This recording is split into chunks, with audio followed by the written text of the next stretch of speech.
తాకట్లో ఉన్న మీ బంగారాన్ని విడిపించి ఆ రోజు ఆన్లైన్ రేటుకి కొంటాం. Sharma gold company.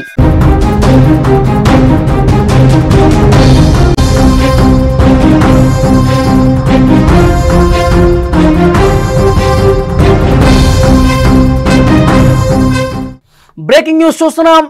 దేశవ్యాప్తంగా సంచలనం సృష్టించిన ధర్మస్థల కేసులో మృతదేహాలు ఎక్కడ ఉన్నాయి? 6 చోట్ల తవ్వకాలు పూర్తవుతున్నాయి. కానీ ఇంతవరకు ఒక్కటంటే ఒక్క మృతదేహానికి సంబంధించిన ఆనవాలు కూడా దొరకలేదు. తవ్వకాల్లో లభ్యం కాని సాక్ష్యాలు, మృతదేహాల జాడ కోసం ఇంకా అన్వేషణ కొనసాగుతుంది. ఇంకా 7 చోట్ల తవ్వకాలు జరగాల్సినటువంటి అవసరం ఉంది. ఆ 7 చోట్లలో మృతదేహాలు ఏమైనా ఉన్నాయా? పారిశుధ్య కార్మికుడి మాటలు నిజమేనా? ప్రస్తుతం దీని గురించే చర్చ జరుగుతుంది. ఆ పారిశుధ్య కార్మికుడు ఏవైతే ప్లేసెస్ చెప్పాడో ఆ ప్లేసెస్లో మార్కింగ్ చేసి మరి సిట్ అధికారుల బృందం తవ్వకాలు చేస్తున్నటువంటి పరిస్థితి ఉంది. కానీ 2 రోజులుగా తవ్వకాలు చేస్తున్నారు. 6 చోట్ల తవ్వకాలు పూర్తయిపోయాయి. కానీ ఒక్కటంటే ఒక్క మృతదేహానికి సంబంధించిన ఆనవాలు కూడా లభ్యం కాలేదు. ఒక పుర్రె కానీ ఒక ఎముక కానీ ఇంతవరకు అక్కడ లభ్యం కాని పరిస్థితి కనిపించింది. అయితే ఇప్పటి వరకు ఉన్నటువంటి లేటెస్ట్ ఇన్ఫర్మేషన్ ధర్మస్థల కేసుకు సంబంధించి ఏముందో ఒక్కసారి మీకు ఎక్స్ప్లెయిన్ చేసే ప్రయత్నం చేస్తా. ఈ 2 రోజుల పాటు 6 చోట్ల తవ్వకాలు జరిపితే, అంటే మార్గ మధ్యలో కావచ్చు, తవ్వుతున్నప్పుడు కావచ్చు, కొన్ని దొరికాయి. ఏంటవి? ఐడి కార్డులు కనిపించాయి. ఒక ఏటీఎం కార్డు కనిపించింది ఒక వ్యక్తికి సంబంధించి. తర్వాత ఒక ఎర్రటి జాకెట్ కనిపించింది. ఇప్పటికే ఆ జాకెట్ కనిపించిన తర్వాత కొంతమందిలో అనుమానం వ్యక్తమైంది. ఎస్, ఇక్కడ మృతదేహానికి సంబంధించిన ఆనవాలు దొరుకుతుంది, ఇక్కడ ఏదైనా పుర్రె లభిస్తుంది, ఏమైనా ఎముకల గూడు కనిపిస్తుంది అని చెప్పి చాలామంది అక్కడ వెయిట్ చేశారు. చాలా ఉత్కంఠగా వెయిట్ చేసినటువంటి పరిస్థితి. ఆశాంతం తవ్వకాలు మొత్తం కూడా నిరీక్షించారు. కానీ ఒక్కటంటే ఒకటి కూడా లభ్యం కాలేదు. ఒక మహిళకు సంబంధించి ఐడి కార్డు దొరికింది, పాన్ కార్డు లభ్యమైనట్టుగా సమాచారం వస్తుంది. లక్ష్మి పేరుతో పాన్ కార్డు ఉంది. కానీ దొరికినటువంటి ఐడి కార్డులు కావచ్చు, పాన్ కార్డు కావచ్చు, ఎర్ర రంగులో ఉన్నటువంటి జాకెట్ కావచ్చు, ఇవన్నీ కూడా మనం అనుమానించాల్సినటువంటి పరిస్థితుల్లో అంత బలంగా అనుమానించేవి కావు. ఎందుకంటే ఈ వర్షాలకు, వాటర్కి, వరదలకి కొన్ని వస్తువులు ఈ విధంగా కొట్టుకొస్తాయి తప్పించి ఇవి మృతదేహాలకు సంబంధించినటువంటి ఐడి కార్డులుగా మనం చెప్పలేము. దీని మీద మరింత లోతుగా ఇన్వెస్టిగేట్ చేయాల్సినటువంటి అవసరం ఉంది అని చెప్పి సిట్ అధికారులు చెప్పిన పరిస్థితి ఉంది. అయితే ఇంకా తవ్వకాలు జరగాల్సిన అవసరం ఉంది. ఎవరైతే పారిశుధ్య కార్మికుడు ధర్మస్థలలో కొన్ని సంవత్సరాల పాటు పారిశుధ్య కార్మికుడిగా పనిచేసినటువంటి వ్యక్తి, నేను నా చేతులతో కొన్ని వందల మృతదేహాలను నేత్రావతి నది ఒడ్డున పాతిపెట్టాను, నేత్రావతి నది ఒడ్డున కాల్చేశాను, నేత్రావతి నదిలో కొన్ని మృతదేహాలు పైన ఉన్నటువంటి నాకు ఆదేశాలు ఎవరైతే ఇచ్చారో వాళ్ళు చెప్పింది చెప్పినట్టుగా నేను చేశాను, కొన్ని నదిలో కూడా పడేశానని చెప్పి ఆయన చెప్పిన పరిస్థితి. దేశవ్యాప్తంగా సంచలనం నమోదైనటువంటి కేసుగా దీన్ని చూస్తున్నారు. ఎక్కడ చూసినా ఇప్పుడు ధర్మస్థలం మీదే తీవ్రమైన చర్చ జరుగుతుంది. మరి 6 చోట్ల మొత్తం 15 చోట్ల మార్కింగ్స్ పెడితే ఈ 15 చోట్లలో 6 చోట్ల కంప్లీట్ అయిపోయినాయి. సిట్ అధికారులు, అలాగే ఫోరెన్సిక్ నిపుణులు, అలాగే అక్కడ స్థానిక కేఎంసీ వైద్యులు, మొత్తం 20 మంది కార్మికుల సాయం తీసుకుని పెద్ద పెద్ద క్రేన్లు కూడా అక్కడ తీసుకొచ్చి తవ్వకాలు చేస్తూ ఉన్నారు. కానీ ఒక్క ఆధారం కూడా, ఒక్క పుర్రె కానీ ఎముక కానీ లభించినటువంటి పరిస్థితి. అయితే అక్కడ పారిశుధ్య కార్మికుడు ఇంకా ఆయన చెప్తా ఉన్నాడు, మిగతా చోట్ల డెఫినెట్గా దొరుకుతుంది, నన్ను నమ్మండి, వందలాదిగా మృతదేహాల్ని ఈ చేతులతోనే ఈ ప్రదేశాల్లోనే పాతిపెట్టాను. నేను 10 సంవత్సరాల తర్వాత వచ్చాను. కొంత నాకు అది ప్లేసెస్ కనిపెట్టడంలో 1-2 ఏమైనా ఇబ్బందికర పరిస్థితులు, కొన్ని మీటర్లు కొంచెం దూరం చెప్పొచ్చు, దగ్గర చెప్పొచ్చు, కానీ ఇదే లొకేషన్లో ఈ ప్రాంతంలోనే పాతి పెట్టానన్నది మాత్రం నేను చాలా స్పష్టంగా చెప్పగలను.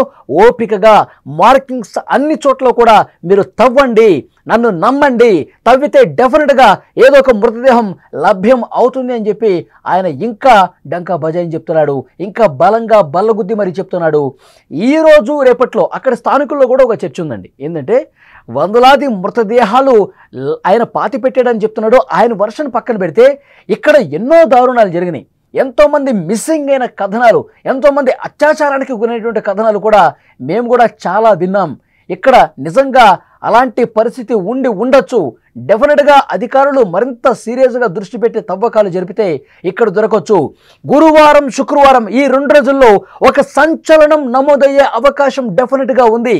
ఈ 2 రోజుల్లో ఇక్కడ మృతదేహాలు లభ్యం కావచ్చు, ఇక్కడ మృతదేహాలకు సంబంధించిన అవశేషాలు దొరకవచ్చు అని చెప్పి అక్కడి స్థానికులు కూడా బలంగా నమ్ముతున్నటువంటి పరిస్థితి. ఆ తవ్వకాలు జరుగుతున్నటువంటి ప్లేసులో ఎప్పుడు ఏం బయటపడుతుందని చెప్పి సర్వత్రా ఒక ఉత్కంఠగా అక్కడ స్థానిక ప్రజానీకం కూడా ఎదురు చూస్తున్నటువంటి పరిస్థితి. కానీ ఇప్పటి వరకు అందుతున్న సమాచారం ప్రకారం 2 రోజులుగా తవ్వకాలు జరుగుతున్నాయి, కానీ ఒక్క ఆధారం కూడా దొరకలేదు.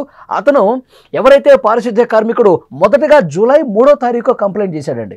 జూలై 3వ తారీఖు అతను అక్కడ ఆ ఎఫ్ఐఆర్లో చాలా స్పష్టంగా అతని కంప్లైంట్ ఇచ్చిన దాన్ని బట్టి నేరాలు ఘోరాలు చాలా దారుణంగా జరిగినాయి.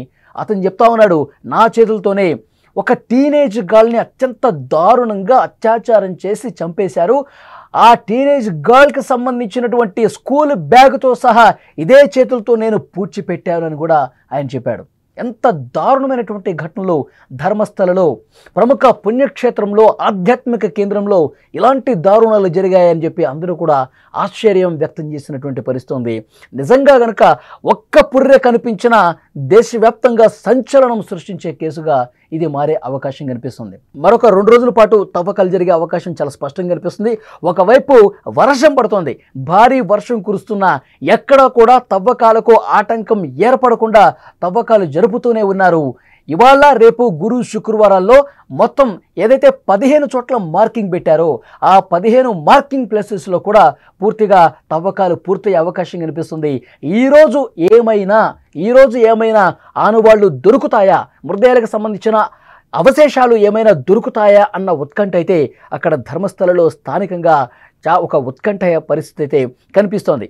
అతను చెప్తున్న దాని ప్రకారం ఇక్కడ ఇంకొక వాదన కూడా తెర మీదకి తీసుకొస్తా ఉన్నారు. అసలు ఆ పారిశుధ్య కార్మికుడు నిజాలే చెప్తున్నాడా, లేకపోతే పూర్తిగా అవాస్తవాలు ఏమైనా చెప్తా ఉన్నాడా, అతను మతిభ్రమించి ఏమైనా మాట్లాడుతూ ఉన్నాడా? 100 మృతదేహాలకు సంబంధించి పాతిపెట్టాను, అక్కడ నేనే ఖననం చేశాను, చాలా నేరాలు ఘోరాలు జరిగాయని చెప్తా ఉన్నాడు.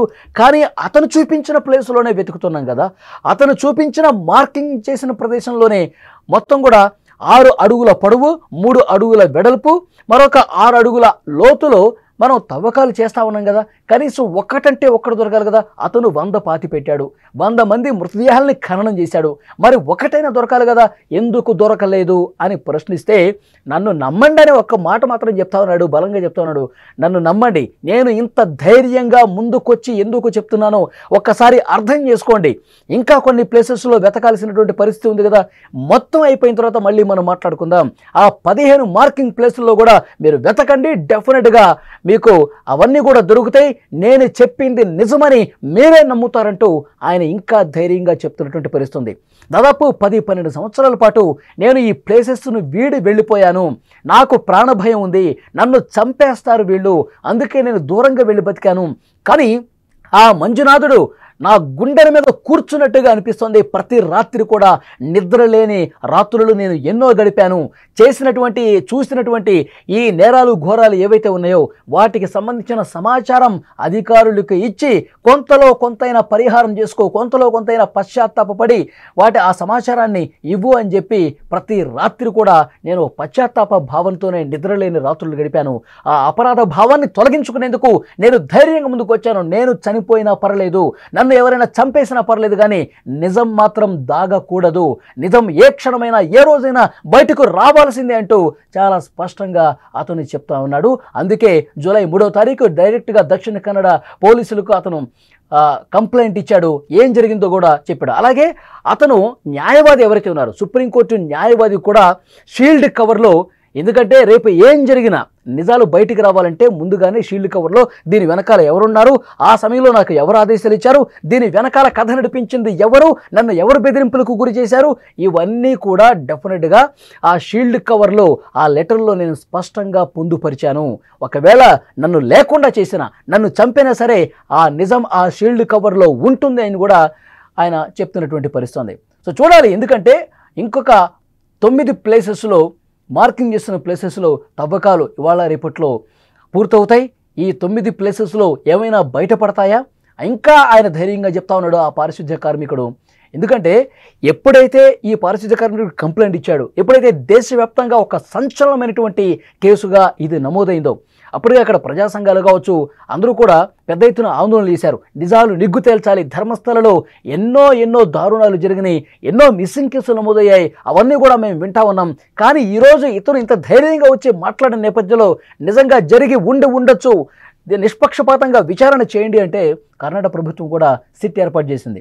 అక్కడ కర్ణాటక ప్రభుత్వం సిట్ ఏర్పాటు చేసి 4 సీనియర్ ఐపీఎస్ అధికారులతో డీజీ స్థాయి అధికారి ప్రణవ్ మొహంతి నేతృత్వంలో ఇంకొక 4 ఐపీఎస్ ఆఫీసర్స్తో కలిపి ఒక సిట్ని ఏర్పాటు చేశారు. ఆ సిట్టు నిష్పక్షపాతంగా విచారణ చేస్తుంది. దాంట్లో భాగంగానే అతన్ని ముసుగు ధరించి మరి పూర్తిగా అతని ఆనవాళ్ళు ఎవరికి కూడా బయటకు తెలియజేయకుండా, ఎవరు గుర్తుపట్టకుండా అతన్ని ముసుగులోనే ఉంచి ఆ తవ్వకాలు జరిపే ప్రదేశాలకు తీసుకొచ్చి పూర్తిగా మార్కింగ్స్ అతను చెప్పిన చోట చేయించి క్రేన్లు తీసుకొచ్చి తవ్వకాలు చేస్తూ ఉన్నారు.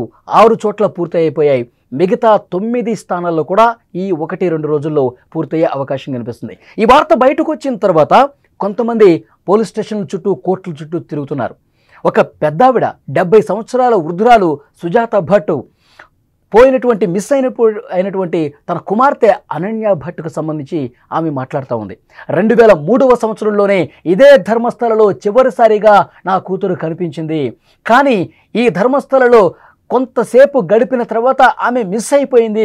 ఎటు పోయిందో ఏం జరిగిందో కూడా తెలియట్లేదు. అప్పటి నుంచి మేము వెతుకుతూనే ఉన్నాం. కనీసం అసలు ఉందా లేదా అనేది కూడా మాకు ఒక క్లారిటీ లేదు. ఇప్పుడు ఇతను చెప్తున్న దాన్ని బట్టి నా కూతురుని కూడా అఘాయిత్యం చేసేశారా, నా కూతురుని కూడా పూర్తిగా అత్యాచారం చేసి చంపేశారా అంటూ ఆమె కన్నీళ్లు పెట్టుకుంటుంది. కానీ నేను ఎవరి మీద ఇప్పుడు పోరాటం చేయదలుచుకోలేదు. ఇప్పుడు నేను ఎవరిని కూడా నిందించను. కనీసం ఈ తవ్వకాలలో ఏదైనా అవశేషం దొరికితే నేను DNA టెస్ట్ కూడా సిద్ధంగా ఉన్నాను. మా కూతురిదని తెలిస్తే కనీసం నాకు అస్థికలన ఇస్తే మా బ్రాహ్మణ సంప్రదాయం ప్రకారం, ఆచారం ప్రకారం నేను అంత్యక్రియలు జరిపించుకుంటాను. పూర్తిగా నా బిడ్డ ఆత్మ శాంతి కలిగే విధంగా ప్రయత్నం చేస్తాను, దయచేసి సహకరించండి అంటూ ఆమె కన్నీళ్లు పెట్టుకొని వేడుకుంటోంది. ఇంకా కొన్ని మిస్సింగ్ కేసులు ఉన్నాయి. వాళ్ళు కూడా పోలీస్ స్టేషన్ల చుట్టూ తిరుగుతున్నారు. ఎక్కడైనా సరే ధర్మస్థలలో ఏమైనా ఒక కొత్త విషయం బయటకు వస్తుందా, ఏదైనా మృతదేహానికి సంబంధించిన ఆనవాళ్లు బయటకు వస్తాయా? అతను చాలా బలంగా చెప్తా ఉన్నాడు పారిశుద్ధ్య కార్మికుడు.